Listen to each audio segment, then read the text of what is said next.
Sinziro tuwuliriza tukagaza kubeera mu kulaba otyo pira kibazo n'embeera mu studio za radio Simbo kwanjula program mutindo lunaku lwakutaano. Nina Harold Kaija nsuubira Abdallah Kiwanuka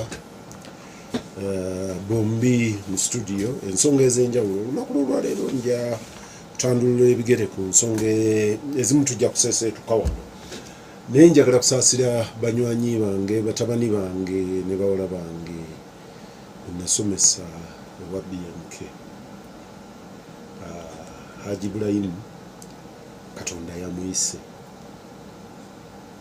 Haji BMK Katonda amusaasire ebyamusobako mule mirembe BMK yatandika enkola wano yaliwo nkadde ya public cemeteries sijjukira abantu bangi benziise mu public cemetery naye nzijjukira omusajja omu baali bamuyita Jack Ibaale. Jack abawagizi b'omupiira engineer Jack Ibaale yali engineer wa KCC yali chairman wa KCC Football Club yali vice chairman wa club yemu twasembayo tumuyita life chairman. Engineer Jack twamuziika Kololo mu cemetery. Naye ng'abantu babuuza lwaki engineer Jack tebamuzizaayo Tooro. N'abantu be nga bagaa nti engineer Jack abadde munnakibuga pure and simple. Buli kimu ky'osobola okunnyonnyola nga Jack Ibaale w'e Kampala. Kakati ne bamuziika mu public cemetery Kampala. Bwe nakulira Harold buuza abantu. Peter njagala kukulisa nasembayo okuwuliza nga Katonda akungiddeko omwaka tumanyi otambuza mulala. Njagala okulamusa bannaffe mwenna abannasimba yonna gye tubasanga mu Uganda ne mu nsi yonna mamanyi mubeerako. Njagala okwebaza emirimu naddala bannaffe bwe tuli mu buwambe. Nange njagala okusaasira famire ya BMK. Ze BMK namusinkanako omulundi gumu twali tukola MBA Makerere. Mayi MBA baleeta abantu abali successful ababikoze ajja abannyonnyoleko ga I loved his story. Okuva olwo ng'ate nasomako n'omuwala nga yamuweerera nga mwita taata w'omuto. Era omuwala oyo ayira ku eggundi gy'akola ku Hotel Africana. He has been a true African entrepreneur. Omuntu akoze ssente ye n'agikola ku ssente nga yayogera story ngeri believable.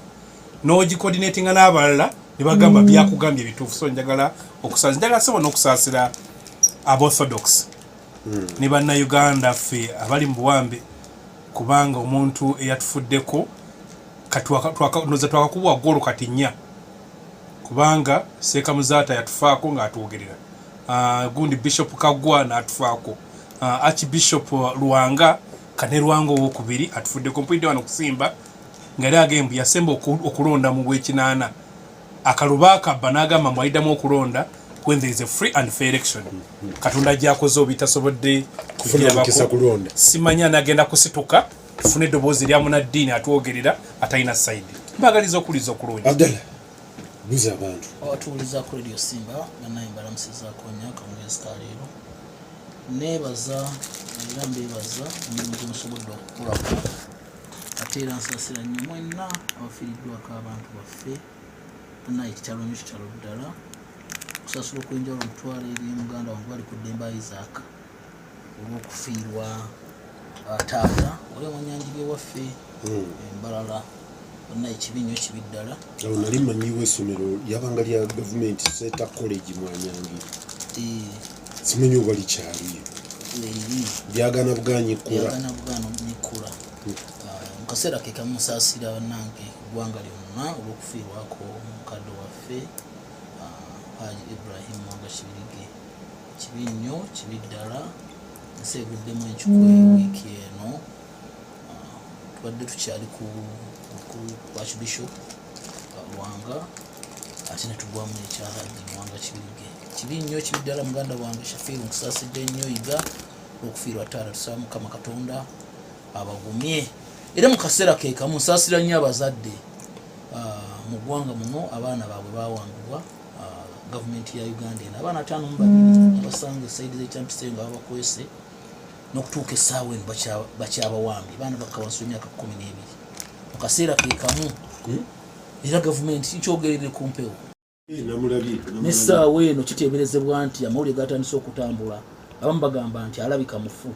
Amawulire genfuna okuva embuye eyo babakyunyiza nnyo ngezazaako okukwatagana n'egimu muhwezi naye ebintu kyebinnavaamu kibala lyeggwanga lyetuwangaaliramu ekikwatagana n'ebikolobero by'okutulugunya abantu biki ebyo ebyokubawamba tegakyali mawulire nnyo naye bannange tunyere ekifo ky'obudde essaawa yona kijja buto.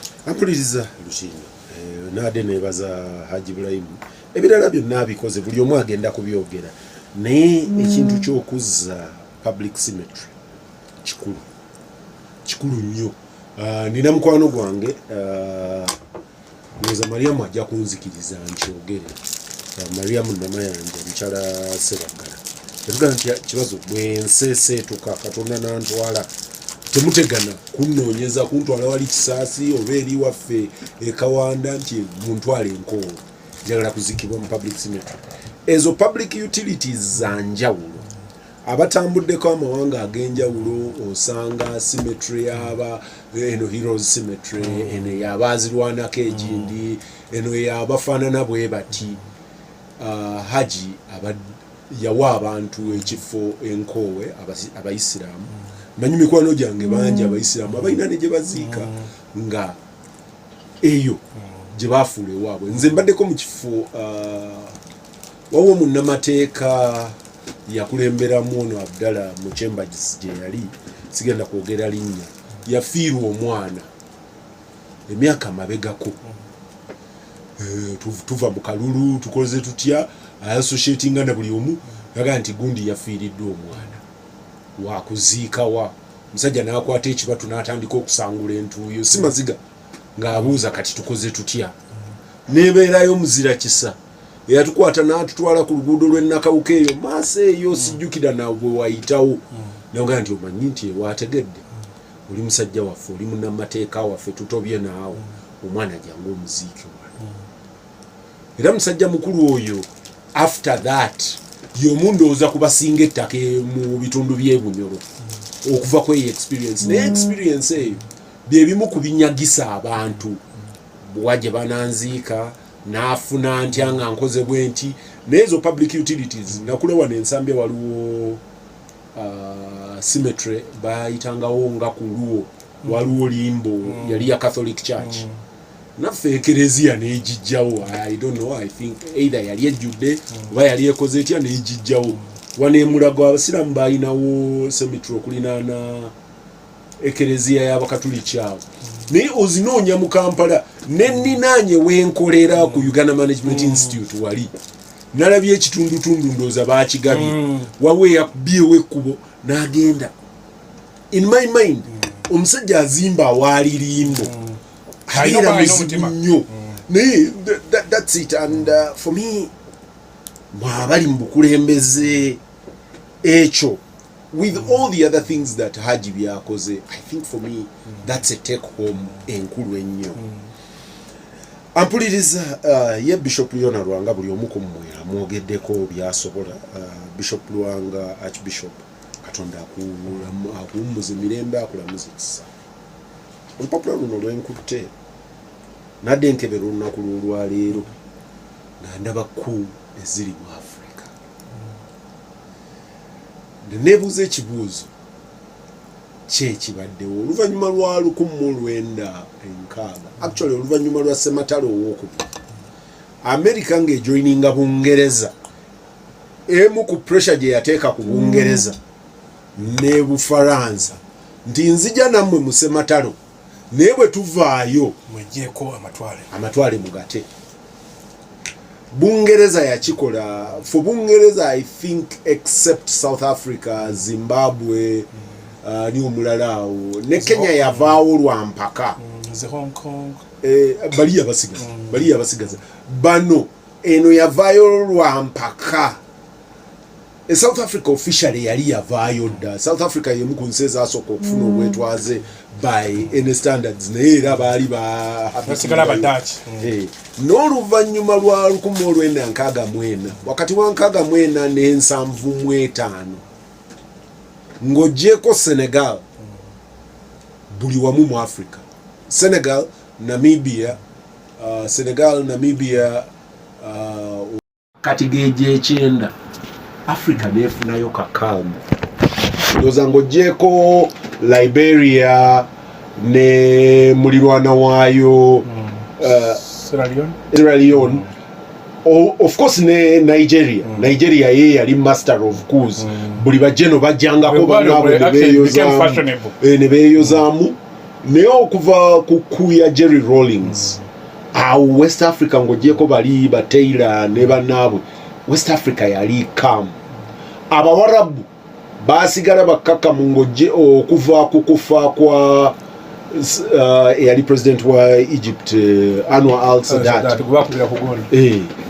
ngovude okufa kwa Anwar al-Sadat abawarabu bali calm abawarabu bacyankalanye bagitani what tsunami the Arab tsunami spring Arab Spring ye cyankalanyiza abawarabu ena amawanga geno ngojeko Congo eyagana okuterera okuvolo twali wadde right now as we speak bwengenzo okutunulira map ya Africa ngegende ebeera littered ne pini ku Congo abadde nayo gundi ba attemptinze ngenzo zitunulira nga zikifuuse fashionable kaija njagala kutandikira ku Africa yabadde ki that Africa is interesting Zambia balonda president n'akwata munne munga namugamba munywanyi weeraba Malawi bakyusa ne bakubagana mu kifuba Mozambique I'm not very sure but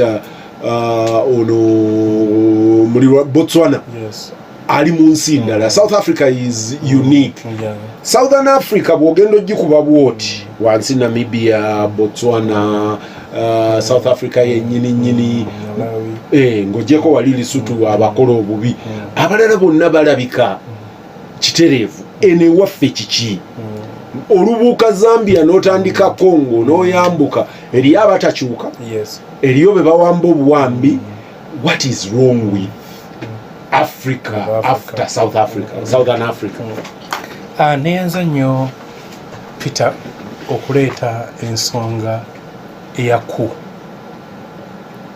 abantu zibadde balowooza mu bazaali zifuushe unfashionable nga kirowoozebwa democracy is taking center stage naye gundi Mayinja alina oluyimba luyayimba n'agamba ebyakulwanya bizzeemu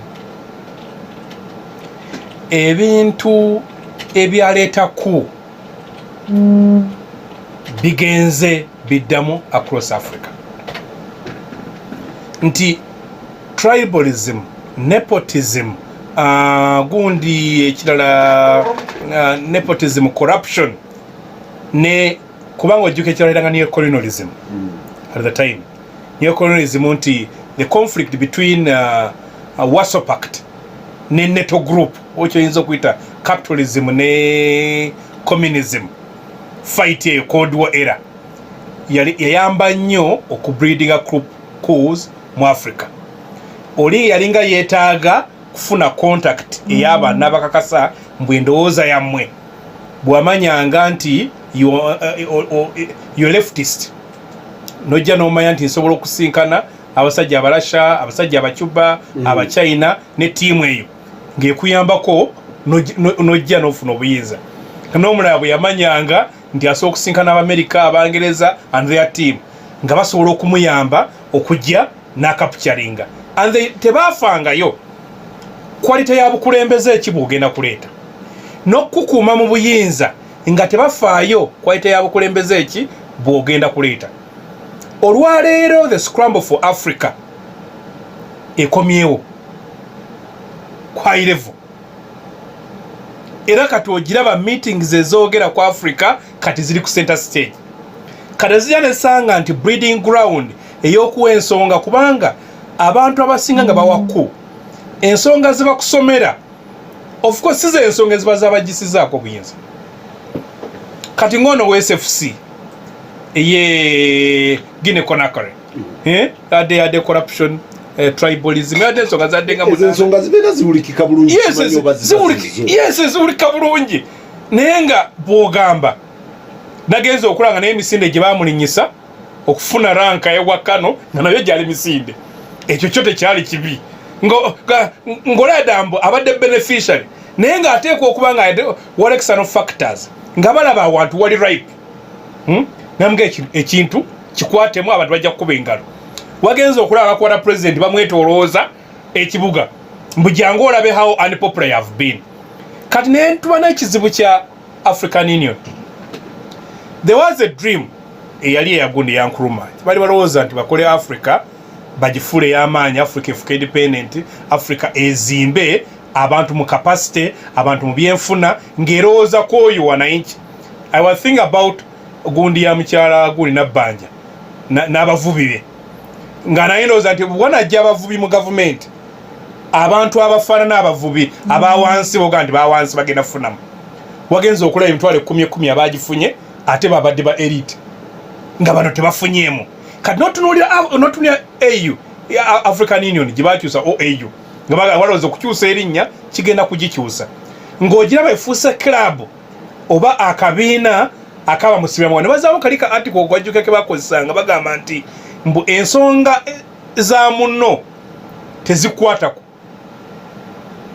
Yes, don't interfere in the how do they phrase it mti tewe ensonga eza Uganda Kenya tozogerako naye ekyateekesaawo abaakula we nakulira waliwo ng'ogaseko forget about OAU ng'ogaseko ECOWAS waliwo ECOMOG. Yes, ECOMOG ekigendererwa kyayo kyali kigaa nti wane West Africa we tunaaba twetaaze gye okufoosinga embeera z'abantu zibe ECOMOG nga tuzideployinga era ECOMOG yagenda Sierra Leone yagenda Liberia yagenda Gambia yayingirako na Ivory Coast oluvannyuma lwa Houphouët Boigny.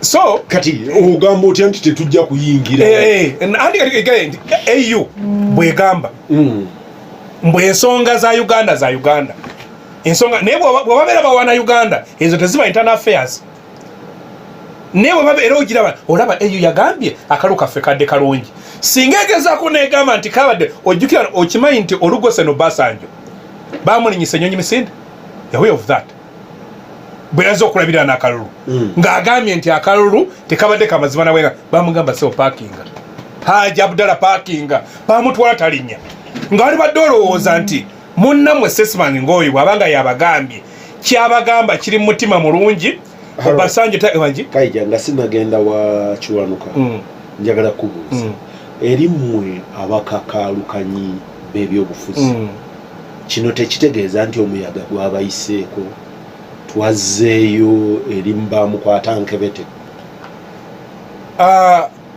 oyinza okuba omukyamu otera omutuufu kubanga ojjukira okwagitatinga for independence Egypt bwe yagifuna n'abanawo okuzimbera ojjukira Cairo nefuuka headquarter eya buli ayagala okufuna independence nga gyalaga wanafu twazifuna wagenda okulera ojja kubwe zaatandika ne zitandika okutambula Arab Spring nabadde ensobe ekitabo gundi eye Tunisia bera successful Egypt netandika Egypt bera successful abalibya ne batandika kati yaba Libya bwe yagenda mu amasasi Syria nayo nekola ki actually Libya since Muammar Gaddafi ebadde ne ku attempts endala nnyo so kati nti wakirabanga buli emu ebuilding kukuba kati ensi after this connectivity kati buli omu amanye ekibeere wa munne era buli omu kati akisoma. Abdallah tulana abasajja ba security nakulabira jimu muweze Masaka bamuli amandaazi ku meza Abdallah yagwa mbintu Sababira akolina minister gamba mbwatudde butuzi nabusebo gabogera kusongezi bakwata amandazi gatuukira waliwe bali Abdallah ngojeko Ivory Coast eyakyuka ate nayo after Houphouët Boigny eyaddako mukwano gwange lw'omushana amuyita Mukiga Bagbo naye era bawamba muwana bwe nagenza okukebera teriyo ggwanga lya Africa libadde na mukulembeze myaka 2 ng'oggyeko Jamhuri ya Kenya likyusizza bukulembeze after Nyerere mark those two. Kenya ne Nyerere. Nyerere willingly said Moi. Moi yekolera exit plan.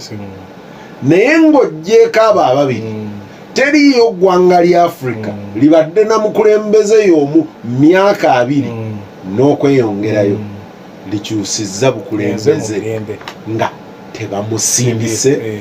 And interestingly ng'oggyeko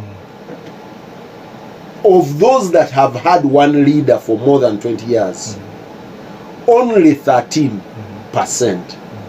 have changed through a people's revolution. Abasigadde bonna babadde bamukwata mundu munda. Abdal kyusa amaaso ogatunuze wano nga bw'otunuulira Africa. Ezo statistics nasomye nze nsoma bwino w'abalala si waliwo. Agambye nti ng'oggyeko bali ababiri Kenya ne Tanzania teri abadde na mukulembeze asusizza myaka 2 gwe batasindise. Mu be basindise only 13% be basindikibwa abantu ba bulijjo, asigadde basindikibwa magye. Naye ne mbali abasindikibwa abantu ba bulijjo era finally Ivory Coast naye yasibira mu kumuwamba.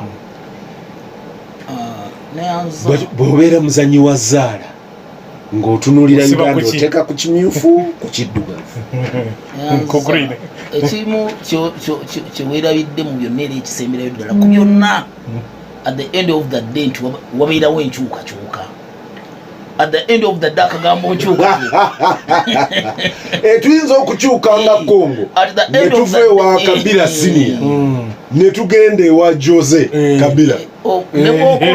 Manyi Jose yandi omwaka gumu ahead Makerere ku Mascom n'abandoninga kosi n'agenda nasenga kusigala kitaawe. So at the end of the day nga bw'olaba obukeera ku makya omukyala n'afuna olubuto. Emyezi ne gitambula 6, 7, 8. Oluusi ne oba ng'owulira olubuto obadde okyalwagala, ekiseera kituuka mu mbeera yonna omwana abeera alina okufuluma n'omuzaala oba mulamu n'afuluma mu lubuto mu mbeera yonna. Bwe tubadde wano nga tutonyeza era naawe bw'obadde otonyeza wano eno ku maapu ya Africa, at the end of the day enkyukakyuka emala n'ekola ki? Obezze mu mbeera ki? Because kasiteegaana okujja mu nkola eyateekebwawo mu ssemateeka oba mu ndagaano ez'enjawulo ezibeera zatuusibwako abakulembeze abo, abantu either bagikakanijja oba amagye ne gakikakanijja, kubanga nkyukakyuka era bw'oba oziraba zijja mu mirundi 3 either mu kulonda oba abantu ne bagenda ku nguudo oba amagye ne gayingiramu. Nti bw'otunula mu region eno naddala kati eyaffe siraba nnyo lwaki nina okutunula ewala ennyo. Manyi omuntu bw'obanga oyagala naddala abantu baffe wano okubannyonnyola ensonga ne bazitegeera bulungi, obatunuuliza nnyo mu region mwe nnyini mwe bawangaalira. Obadde ogaba wano myaka 2, myaka 3 obukulembeze n'abeerawo tasindikirizibwa, ono aseetinga embeera n'abeera nga ataddewo nga ateekawo embeera emufevaringa nga yagezaako Congo okugiteekawo ne yasembedde n'emwefuulira. Mu region wano eyaffe wano wabaddewo abakulembeze 2 era nga bo babadde bakitwaliriza mu mbeera eyo. Otubadde twogera Sudan eno olina engeri gy'ogibuuseemu, naye nayo bw'ebanga twogera ku nkyukakyuka yafuna eyaayo mu mbeera eyo. At the end of the day, People's Revolution, amagye ne gagiwamba. Ne Egypt balina People's Revolution nga bajjako Hosni Mubarak yaba Muslim Brotherhood ne baleeta Muhammad Morsi amagye ne gamutwala kaasa.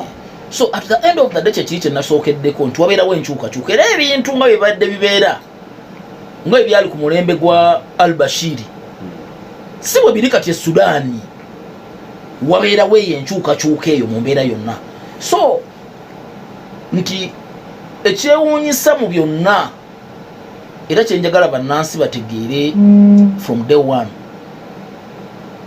nti oba oli azze na people's revolution oba oli azze na kuwamba kw'amagye nga mwami Museveni bwe yajja wano n'okuwamba kw'amagye n'obuyeekera ejjawo yonna ebeera gavumenti era entongole eyenkanankana ate mwe ab'amateeka mwe mugiwa ne notice egifuula gavumenti noga nti notice eri baali bagiyita legal notice number 1 1986 ekyewuunyisa mu byonna tubadde twogera ku ECOMOGO nti East African Union egamba nti ebyeno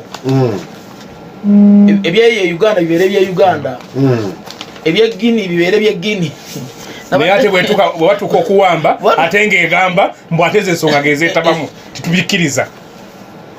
Neewuunyiza omu ku mukulembeze ku Africa wano nga yajja mu bukulembeze na kuwamba gavumenti yabadde ennamba emu mu kuvumirira eyawambye Guinea yenenga mu bunnanfuusi buno yabannayesikiririzaamu.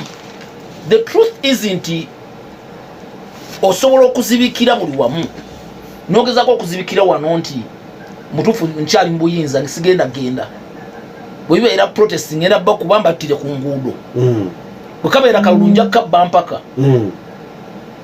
n'amagye n'ogezaako okugamba nti kangateekemu n'abaana. At the end of the day sigina ebeera esindikibwa waliwo beesindikibwa mu mbeera eyo kubanga enkyukakyuka mu mbeera yonna nga bwe nkyogedde ebeera nga mwana mukyala ng'afunye olubuto ne lutuuka olw'emyezi 9. It was inevitable nti enkyukakyuka ku mulembe gwa Moi niye yagenda okuwulira nga kizitoye. Bwe wabeera nga wano Sudaani ye Bashir yalowooza nga president of wano nti yali akyali in charge bulungi nnyo. Gye byava ebyatandikira mu bantu amagye gatuuka ne gamutwala n'essaawa eno ali mu kooti yansi yonna gyebamutwala. So ekyajja nga kyogerwa emabegaawo naddala bye bayitanga the new breed of African leaders, abakulembeze be bayitanga abakulembeze bano banaye be bakulembeze bakulu mu Africa abajja mwalimu ne Mwami Museveni ne Kagame in this region. Omanyi abantu bangi tebawa abantu credit naye abawuliriza nga Focus on Africa kwaliko omusajja bamuyitanga ye James Bickerton ye yatuuma Mwami Museveni Kagame Eritrea yali ani Isaias Afweriki ne Meles Zenawi to the new breed of African leaders. Nemwe mu ku interview I think zebasembayo okubeera nazo ne Apollo Milton Obote yaga nti the difference between these ones and the age of Amin is these ones can read a bit of English. Exactly. At the end of the day abajjanga abanunuzi bayitanga the new breed of African leaders. Mu nkomerero bagenza okukomekkereza obanga banaatera okukomekkereza nga nababulabe ennyo nti abantu bajulira ne bali bennyini be bajja mu bukulembeze oba bebasikira. Tekyewuunyisa nti ensinga Uganda, ensinga Rwanda, ensinga Congo zikyasobola okufuna threats ez'obuyeekera ez'obuyeekera nti oluvannyuma lw'abakulembeze awe bayitanga the new breed of African leaders be wandibadde olowooza nti bayiga bingi nnyo nga bajja mu bukulembeze naye gye bisembedde nga tebalina na kimu kye bayize. Bwebeera demokrasiya ekibba bululu kyewandibadde ogamba nti demokrasiya yandibadde asimba emirandira bo bennyini n'okusingira ddala mu bibiina byabwe gye batandikira okwebba obululu era ne beekuba ne basamba amabokisi ne basamba amabaafu. Omukyala w'NRM yafuna ekifo nga yana oppositing bwe Namboole naye agenda okufuluma ng'ekifo bakitaddemu ate mulala nagamba mafia nga naye akaba mafia nti bwebeera nepotism ne tribalism abakulembeze nga mwami Museveni gye baavumiriranga ennyo ne Kagame bagenda okuendinga apo oluvannyuma lw'okulwa ennyo mu bukulembeze n'okupromotinga abantu ba famire yaabwe akokolo gye baavumanga awo bote nga tubula kuyimba kiruhura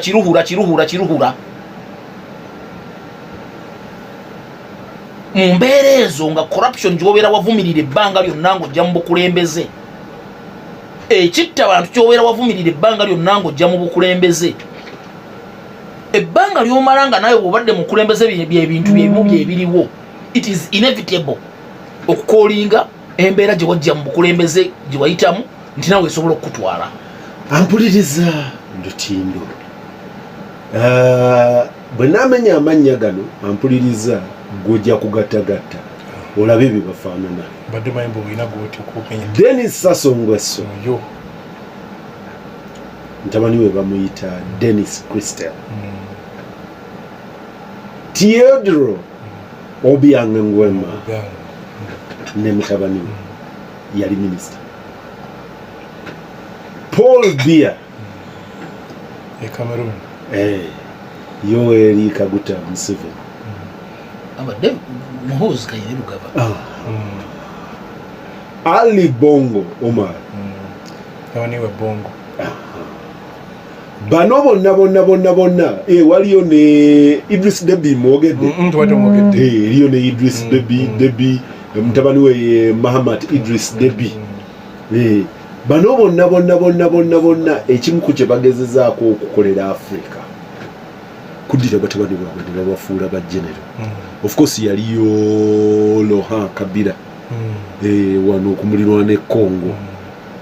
Kino kinayambako okukyusa trajectory yani asikirani kubanga babote ebyabatwala tibote ye yazimba Amini yazimba Bowito Joko mukulu Mugabe Juzi gwe yazimba kati yafugayo ono gwe bawambye naye eyali amukubira saluti emabega eyamuliddewo ne Sergeant yajjako ekigundu kujjawe Kabere Gaddafi yajjako naye naye Sergeant Dwate naakola bubi nnyo kojjaawe naye Abdallah, just 1 minute.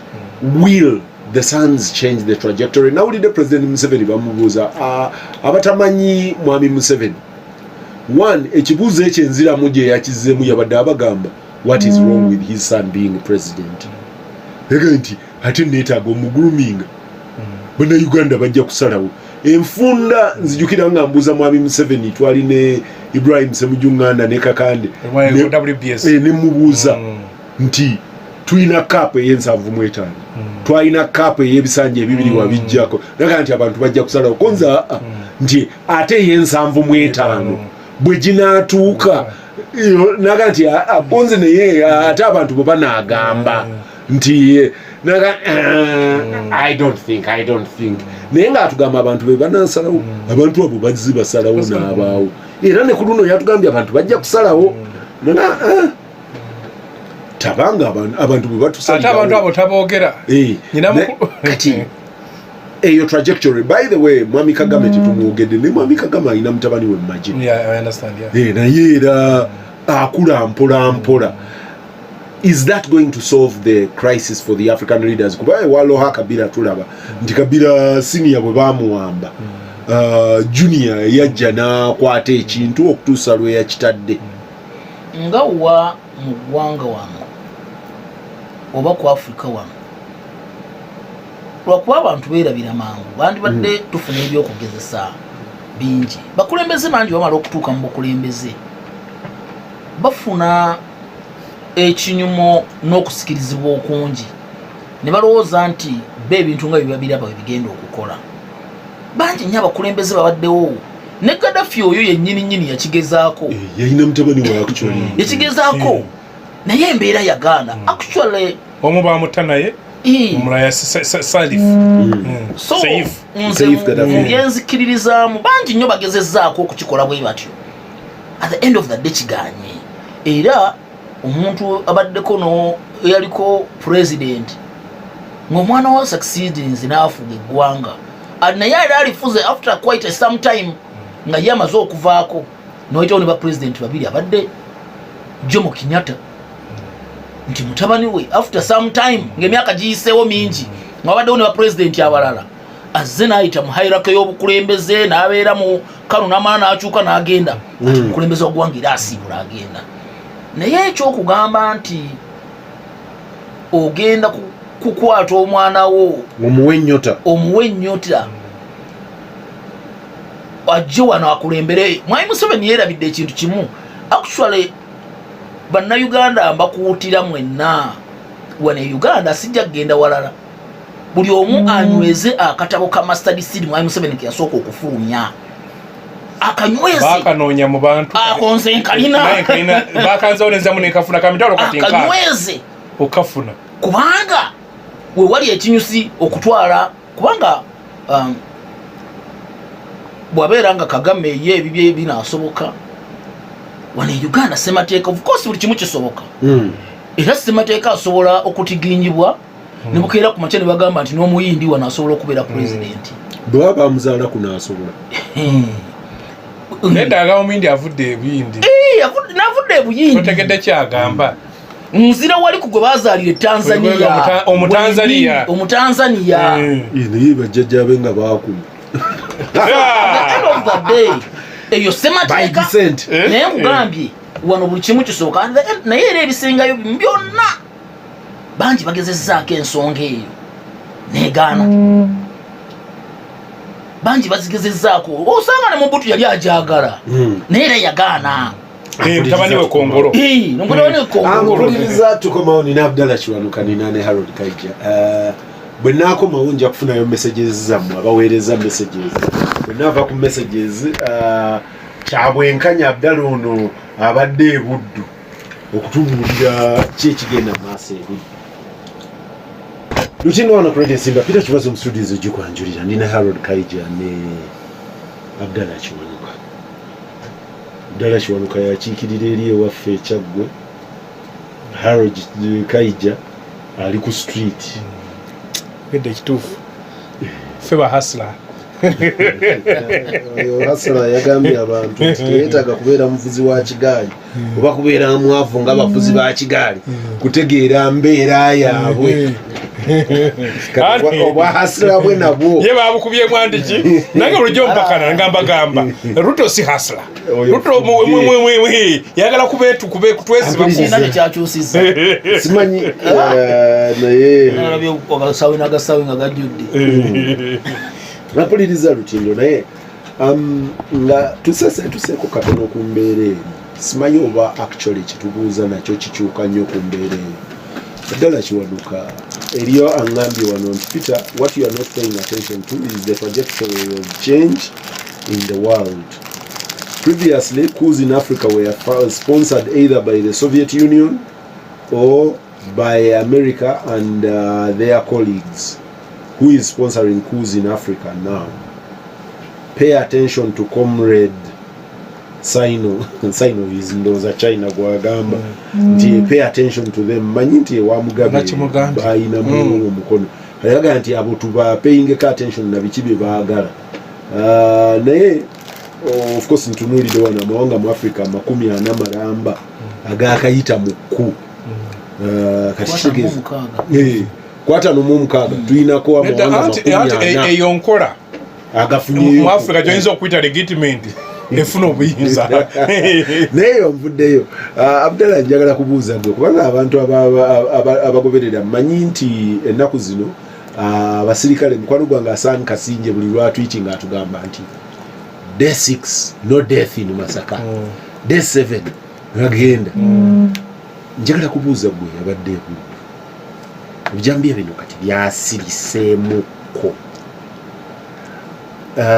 mikwano gyange abamu balowooza ndi siniko naye Entebbe bwe baali batta abakyala babatta ebimu biri very colours bamala okutta omukyala ne bamusonseka n'ebiti mu mbugo mu ngeri y'okukwalata wano olw'omushana oyo yagambanga nti naye musooke muzuule ebiti ebyo bye bakozesa musiri gwa muwogo guli awo nti mwe batema nti ekyo kiyinza okutuwa mapping nti bwe bajja bayitira wano ne batema musiri gwa muwogo byamululuuza is it random nti ebyo intelligence ino be paying attention naye Entebbe Mwami Museveni yagenda n'atuula n'akatabo ka exercise book ng'agenda awandiika abatta abantu Entebbe ne balekera e Masaka okutuuka mu 2017 baali batta abantu Mwami Kayihura n'aparadinga abantu awo n'aga nti mbayina oluvannyuma abavubuka abo ne bakomawo ne bamwegaana ne baga nti ffe baatuwa ssente naki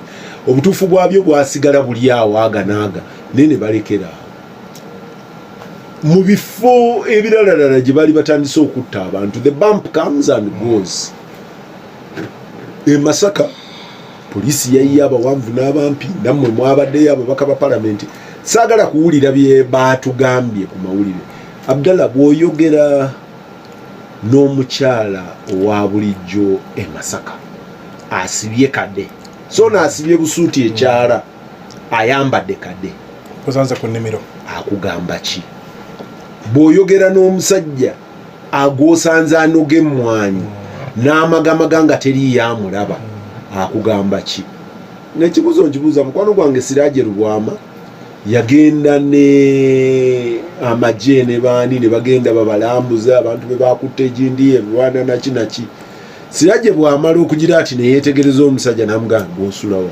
ati nze nsula wali nti kale Siraje n'agenda ne babawa official position ne babawa statement ne baddayo akawungeezi n'addayo n'ayogera n'omusajja olinga byonna bye babagambye byabadde ku lupapula omusajja tabikkiriza Siraje n'awandiika ebipya n'abikuba ensawo bwe yatuuka e Kampala n'afulumya story endala ne bamu blacklist Abdallah wabadde buddu njagala kuwulira ddoboozi lya mukyalo oyo owakade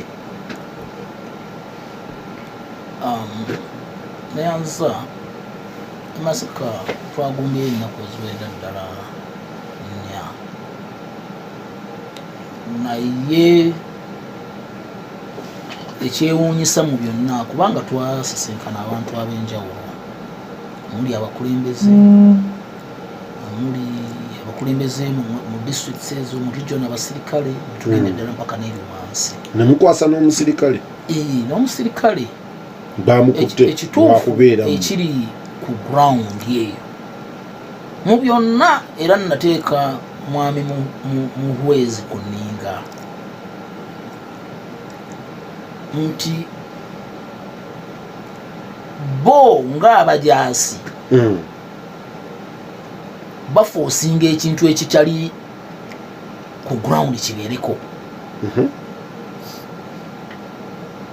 ne mu njogera yennyini ne mwami Kahindo Tafire yagenze kuseerera mu mbeera y'emu nti bateekawo embeera ey'ebyobufuzi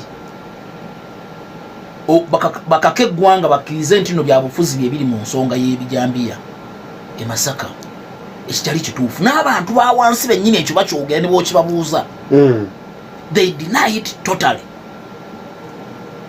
nejjukira ngira bw'okyogedde nti ebijambiya mu ggwanga wano ne mu kitundu eky'e Masaka si bipya kuva mu mwaka gwa 2013 ebijambiya bibaddewo ne birula korona ne kubeerawo ne biddamu ne birabika 2017 ne birabika ne bibula era oluvannyuma lw'okulonda byazzemu ne birabika gw'ogambye nti Mwami Museveni yakwata akatabo n'agenda ng'awandiika common factor ne bw'obibabuuza abasirikale bonna nti ripooti ya 2013 ku bijambiya kwe tuba tutandikira okutracinga eriwa nobody can tell you that there is a report nti intelligence yagenda mu mbeera nti wabaddewo singa wabaddewo libadde essomero omwaka ogumu ne gugwa nga mubadde musomesa essomero libadde liyisa bulungi oba libadde teriyisa omwaka ogumu ne gujja essomero ne liyita abasomesa ababadde basomesa class eyo babakolako report ne baddamu ne bareviewinga mwasomesa mutya so that kiwa background abaana bano abaddako abalala okubasomesa mu mbeera y'emu essomero likole ki liyise tubadde n'obutemu obw'enjawulo mu ggwanga wano ate nga buli obubeerawo abantu bakwatibwa abantu mu bungi ne batwalibwa mu kkooti ne basimbibwa mu kkooti kiri Uganda wano nti onoonya omuntu yenna gwe baakwata ku bijambiya ne bamuteeka mu kooti mu 2013 14 17 18 ne bamuteeka mu kooti omusango ne gumusinga terina ogwo era ekyo kyefaanaanyiriza nga bw'oyinza obbabuuza ku lipooti y'obutemu obuzze butwala wano abantu baffe nti bajoani Kagezi bagenda bakawesi bagenda bakirumira bagenze bakiggundu bagenze abantu bangi bagenze wano nene bw'obabuuza lipooti emu nti no bannange kakati mutubuulire singa obutemu buno buddamu wowe tutandikira okutracinga naye nga tuli mu ggwanga ng'okuviira ddala ku kyalo batugamba tulina baviso piso tulina ku parish ne tubeerawo na piso amagombolola tulinako bagiso ku district tulinayo ba diso kugwana ba iso tulina n'aba iso eno ba CMI. What happened to the intelligence system in this country? So nga maliriza ku nsonga eyo basewo ne banyabo ebimu ku issues eziri e Masaka nti otuuka awantu awabeeranga police post nga deliberately bagiggala nti omusirikale abuuka eggombolola bbiri ng'agenda kutaasa omuntu ali mu ggombolola endala naye nga ne piki yennyini nkadde enzibu ningi Kampala nde bapolisi emmotoka eza buli kika n'osanga district nga Lwengo nti erina pick-up emu ate nayo nga nkadde nzibu district enamba. So kati omusirikale omusuubira otya okulondoola nti actually batuusa ne batuwa reference omusirikale yavuddeyo omwami Obongo nagamba mutusaase katuli mu mbeera ya nkuba naye onsuubira nga bamaze okutemula omuntu enkuba etonnya sina raincoat nvuga ekipikipiki kyange ekyo mbuuka emiruka 6 ngende mu gw'omusanvu. This is a situation on ground because ne bobanga ogamba nti bamusse batyo ne bobanga ogamba nti no oyagala okutaasa bannansi bwebeera defense ne police awo basinga okufuna budget ennene era batugamba nti bino ebintu gye biri ku ground whereas it is not. Kati omwami Jim Muhwezi bimu ku bibadde tayagala tutuuke ku ground era buli woyogera n'abasirikale ku bizibu ebibakwatako ayagala bakwata actually yabawoninze mwegendereze kasona oyogera ku bintu frustrating enoonyereza ya police gye tuliko tugenda bakwata actually yayagadde tukwata n'ayita n'ababye ku gundi zidroni nezijja nezizimbawo mu baziredde okutukwata. That is Jim Muhwezi omuntu y'omu yayagala yaboggolera omulamuzi yali mulamuzi ani n'amugamba waliyo gye twalwanira. So that is the Jim Muhwezi, that is the regime we have. But finally another weakness which was reflected on ground in Masaka, like in Mitiana, like in Mubende, those districts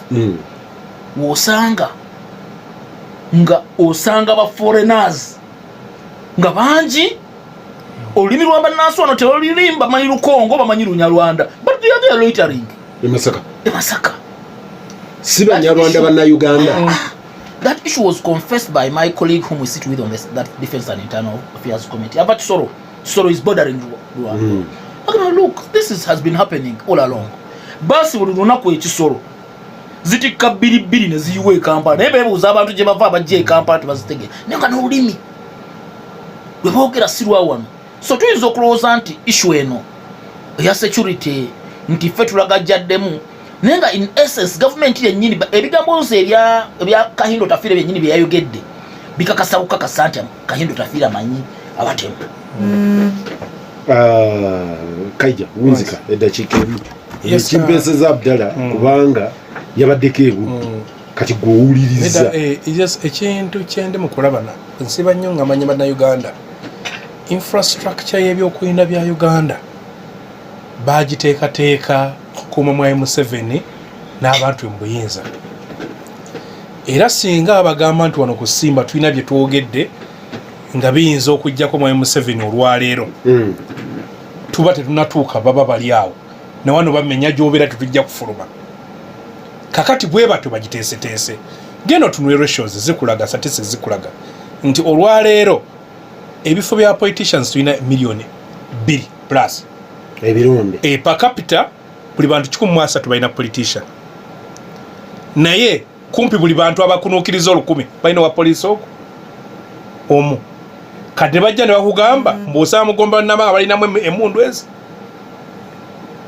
emundu 2 abalaba batuuni kakati bagigattako nga tebalina bikolwa wosanga abalamuzi bali 85 fayiro ziri 100 ne bakulaga dokita omu ajjanjaba abasawo 12,000 kali nga kikulaga nti ebintu ebikwata ku bannansi ng'abantu ojo training promotion omuntu afuuka atya boss juzi gundi ono yali MP wegundi yali MP we Makinde East ono yali mu iso simbwa nali ku BBS naweereza list nakatoza neno kyo ekizibu n'otunuulira okuva kwakulira waggulu eri mpaka kwakulira osi wansi ku polisi tekuliiko muntu ayinza na kutegeera lulimi lunabuddu kakati nekiba nti tewaliwo na trust eri abantu olwabo ababakulembera kakati kino bwe kiba nti ekiri eyo so kyegenda nti ekizibu nti bannayuganda nze ngagamba Namasaka mukole ku kibaite ekyaba Arrow Boys